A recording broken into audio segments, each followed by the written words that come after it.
Imagine for a second that your childhood memories were written in invisible ink, only visible to the people who were actually there, and destined to fade the moment the sun went down.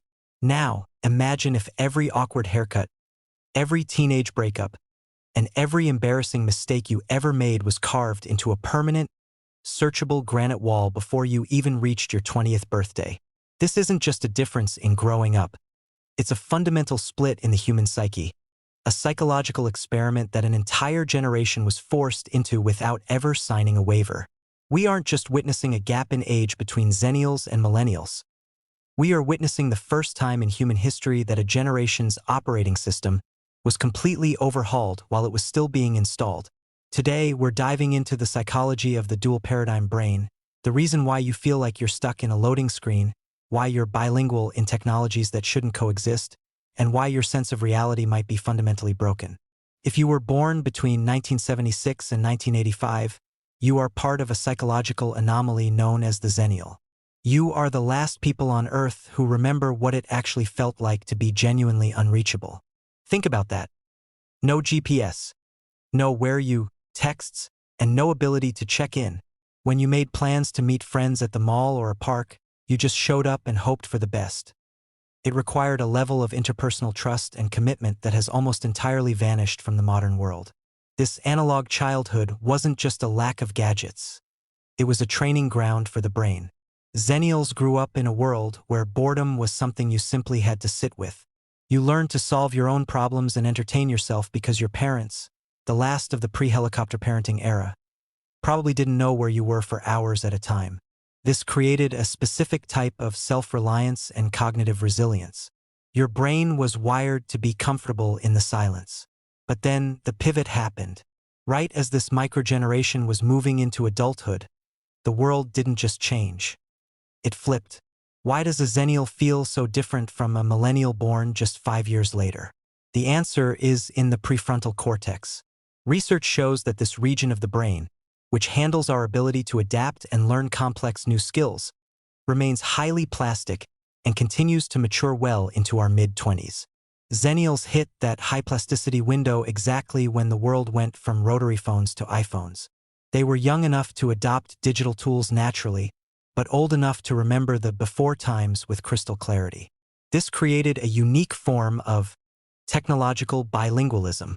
You can have a deep, face-to-face conversation without feeling the phantom itch of a smartphone. Yet you aren't intimidated by new software the way older generations might be. You are the bridge. You remember what we gained, connection, information, possibilities, but you are also the only ones who truly recognize what we gave up. The ability to be alone with your thoughts and the patience that comes from having to wait. Now, shift the lens slightly to the millennial experience, born between 1981 and 1996. If Xennials were the bridge, millennials were the test subjects. This generation was the focus of a massive psychological experiment, the self-esteem movement. Millennials grew up in a world of participation trophies and helicopter parents who told them they were special just for existing. These were earnest attempts at better parenting, but they created a bizarre psychological cocktail. Psychologists like Jean Twenge have noted that while millennials score higher on scales of narcissism, they simultaneously score higher on anxiety and depression. This is the specialness paradox. You were told you could achieve anything, but you graduated into a world that felt designed to ensure you achieved nothing. You went from being the most special kid in the room to being the most indebted adult in history, paying $2,200 a month for a studio apartment while your participation trophy turned into a master's degree that costs more than a house used to.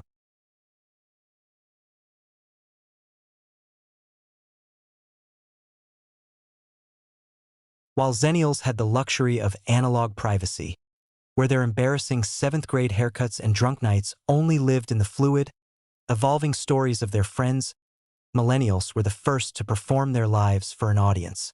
Facebook launched in 2004, Instagram in 2010. For millennials, identity formation happened simultaneously with the rise of social media. This shifted self-worth from internal markers to external validation, a move that research shows causes mental health to tank. You aren't just living your life. You are running a 24/7 campaign for your own existence, and the polls never close. This creates a trauma response with a LinkedIn profile. You are forced to perform success in a landscape where the traditional markers of success have been moved out of reach. The most painful psychological reality for these generations is the delay of traditional life milestones.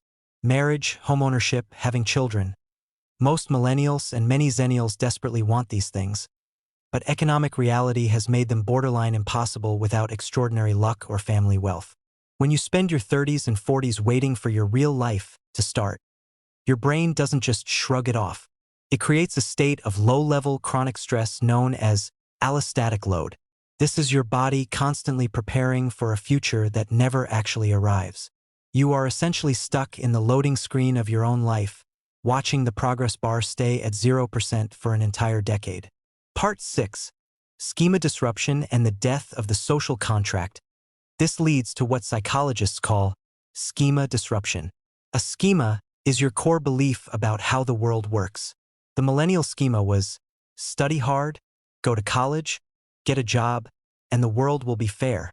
When that contract was violated by the 2008 crash, the gig economy, and skyrocketing housing costs, it didn't just cause disappointment. It caused a complete rewiring of how an entire age group relates to authority and institutions. This is why millennials and xennials are often seen as entitled or difficult in the workplace. In reality, they are just the first generations to critically interrogate a status quo that no longer serves them. The job hopping that older generations criticize? It's a rational response to an environment that replaced pensions with contract work and treated workers as interchangeable long before the workers lost their loyalty.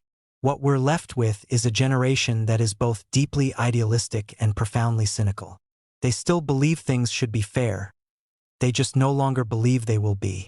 They are the most educated and diverse generation in history, but they are also the ones watching the planet deteriorate with a front-row seat to multiple overlapping crises. Climate anxiety isn't just a buzzword.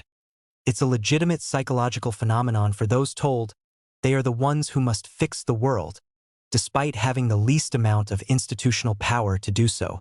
Conclusion: so, if you feel overwhelmed, if you feel like the map you were given doesn't match the territory you're walking on, remember, you are responding exactly how a human brain is supposed to respond when the landscape shifts beneath its feet. The xennial bilingualism and the millennial burnout aren't character flaws. They are adaptations. You've lived through a massive transition, and that ability to hold contradictions, to be digital but analog, doubtful yet optimistic, might be the most valuable thing you've ever learned. You have adapted to a transitional lifestyle in a world that keeps changing faster than anyone can predict. If this deep dive into the generational psyche resonated with you, hit the subscribe button. We are going to keep peeling back the layers on how our history shapes our mental health. And if you want to support these deep dives, consider becoming a channel member. It genuinely helps us keep these conversations going. Until next time, stop looking at the loading screen and remember, you aren't failing the system. The system schema is just finally being questioned. I'll see you in the next one.